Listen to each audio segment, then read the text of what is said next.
par erreur sur le navire de Lord Glenarvan, le géographe Jacques Paganel va être entraîné autour du monde avec les enfants du capitaine Grant à la recherche de leur père disparu après un naufrage.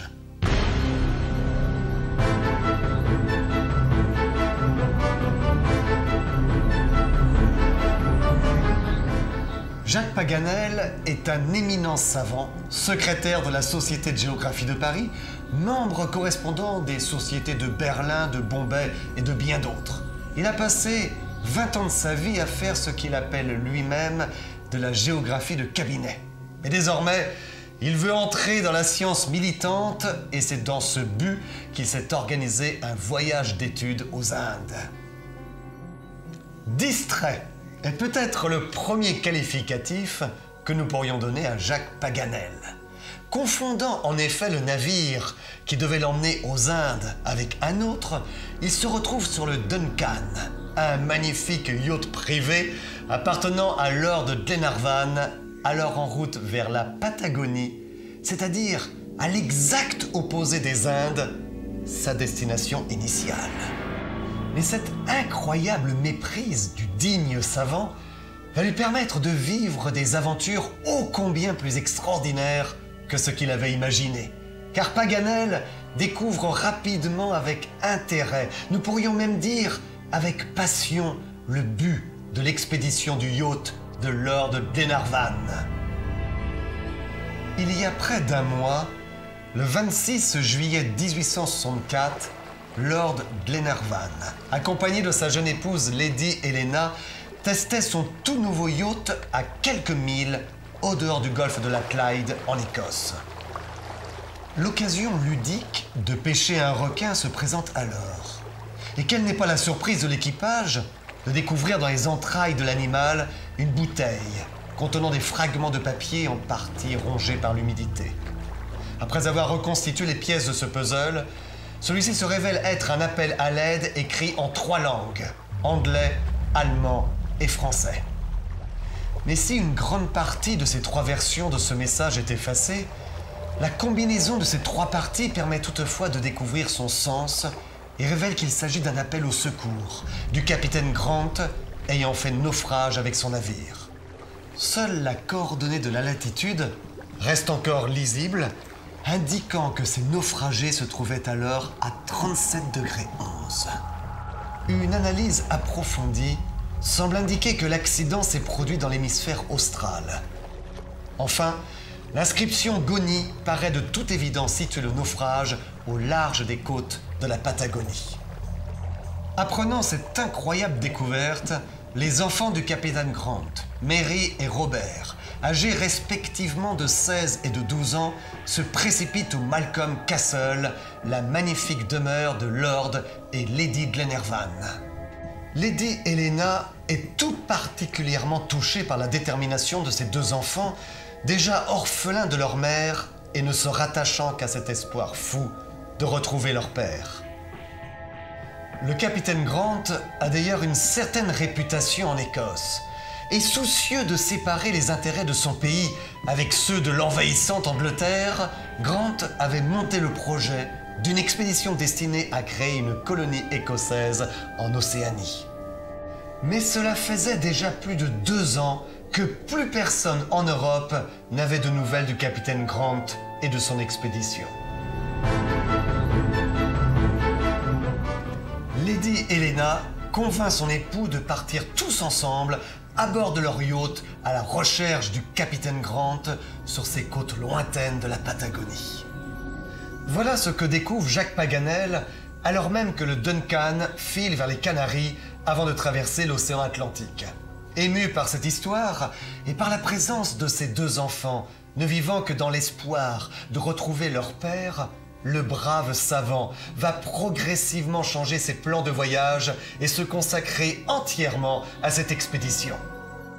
Lord Glenarvan et ses compagnons seront plus d'une fois émerveillés par ses connaissances géographiques. Alors même que Paganel décrit avec un luxe de détails une région de l'Amérique du Sud, Lord Glenarvan ne peut s'empêcher de lui demander s'il a déjà traversé ce pays. « Parbleu !» répondit sérieusement Paganel. « Sur un mulet ? lui répliqua Lord Glenarvan. Non, dans un fauteuil.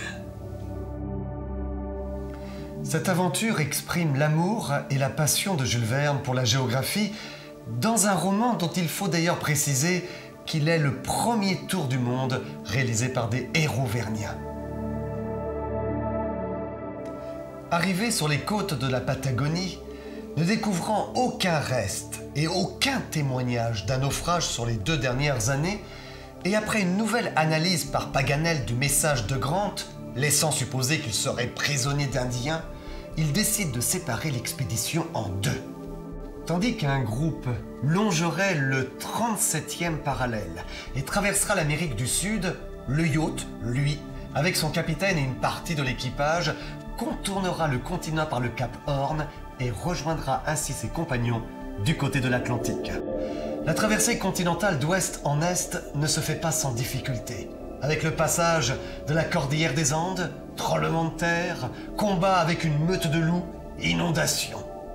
Mais l'un des moments les plus terribles sera probablement celui où le jeune Robert est enlevé dans les airs par un gigantesque condor lorsqu'un coup de carabine mystérieux permit de sauver miraculeusement le jeune garçon. Son sauveur est un Indien patagon du nom de Thalcave. Celui-ci devient leur guide pour le reste de la traversée du continent et son rôle est primordial, notamment auprès du jeune Robert pour lequel il représentera une figure du père, en complément de celle de Lord Glenarvan et de Paganel. Mais ils découvrent finalement qu'ils étaient sur une mauvaise piste, sur celle d'Auguste Guinard. La fiction et la réalité se rejoignent ici, car Auguste Guinard est un personnage ayant réellement existé et que Jules Verne a eu l'occasion de rencontrer à la Société de géographie à Paris. Ce jeune Parisien était parti tenter sa chance en Argentine, où il est enlevé et traité en esclave par des Indiens patagons durant 3 longues années, avant de retrouver la liberté après de rocambolesques aventures. Son récit, publié en 1861, lui offrira l'honneur d'être admis à la Société de géographie, et c'est en partie sur la base du témoignage de Guinard que Jules Verne écrira ainsi la première partie des Enfants du capitaine Grant. Alors que nos héros sont effondrés par l'échec de leurs recherches, Jacques Paganel est sous le coup d'une soudaine révélation. Une nouvelle interprétation du message de Grant lui permet de déduire qu'ils se sont jusqu'à présent trompés et que l'accident s'est nécessairement produit dans le sud de l'Australie, qui est lui aussi traversé par le 37e parallèle. Il n'en faut pas plus pour décider Lord Glenarvan et ses compagnons à partir vers ce lointain continent. Tout comme en Amérique du Sud, l'expédition de nouveau se sépare en 2 parties. Et il est décidé que l'une traversera l'Australie, de l'ouest à l'est, tandis que le yacht contournera le continent pour un rendez-vous commun. Ici apparaît un nouveau personnage d'une importance capitale, Ayrton, qui se révèle être un ancien marin du capitaine Grant ayant survécu au naufrage. En effet, alors que nos héros viennent de mettre pied à terre sur la côte ouest de l'Australie, le hasard met sur leur route cet ancien marin de Grant. Ayrton leur apprend qu'il a été arraché du navire lors d'une tempête, alors même que celui-ci n'était plus qu'à 2 encablures de la côte est de l'Australie. Sur la base de son témoignage, et guidés par lui, ils vont traverser la pointe sud du continent australien. Mais Ayrton se révélera être un traître de la pire espèce, ne cherchant qu'à s'approprier le magnifique yacht de Lord Glenarvan. Après d'incroyables péripéties, et n'ayant plus le Duncan à leur disposition, nos héros parviennent toutefois à quitter l'Australie pour s'échouer en Nouvelle-Zélande, où ils se retrouveront prisonniers des terribles Maoris et témoins de scènes de cannibalisme. Ils seront eux-mêmes condamnés à une mort atroce. In extremis, c'est le jeune Robert qui arrive héroïquement à libérer de leur prison nos héros. Mais poursuivis par toute la tribu, ils n'auront finalement le salut que grâce à une providentielle éruption volcanique. Paganel, Lord Glenarvan et leurs compagnons, après avoir fui les Maoris, se retrouvent sur la côte où, par la plus extraordinaire des circonstances, ils seront sauvés par le navire le Duncan, le propre yacht de Lord Glenarvan. Une rencontre improbable qui ne se révélera avoir été possible que grâce à une fantastique et bienheureuse étourderie de Paganel que je vous laisse bien entendu découvrir en lisant ce roman. Quant à Ayrton, dont le plan machiavélique pour se rendre maître du Duncan avait échoué, il est désormais prisonnier de Lord Glenarvan. Il fait une étonnante demande, celle d'être abandonné à son sort sur une des îles désertes du Pacifique où, livré à lui-même, il pourra peut-être se repentir. Le Duncan, avec les membres de son expédition sains et saufs, mais avec le désespoir de ne jamais retrouver le capitaine Grant, prennent désormais le chemin de l'Europe, prêts à accoster la première île déserte afin d'y abandonner à son sort Ayrton. Mais alors même qu'il mouille de nuit, près d'un îlot dans l'immense océan Pacifique, Mary et Robert croient entendre une voix lointaine.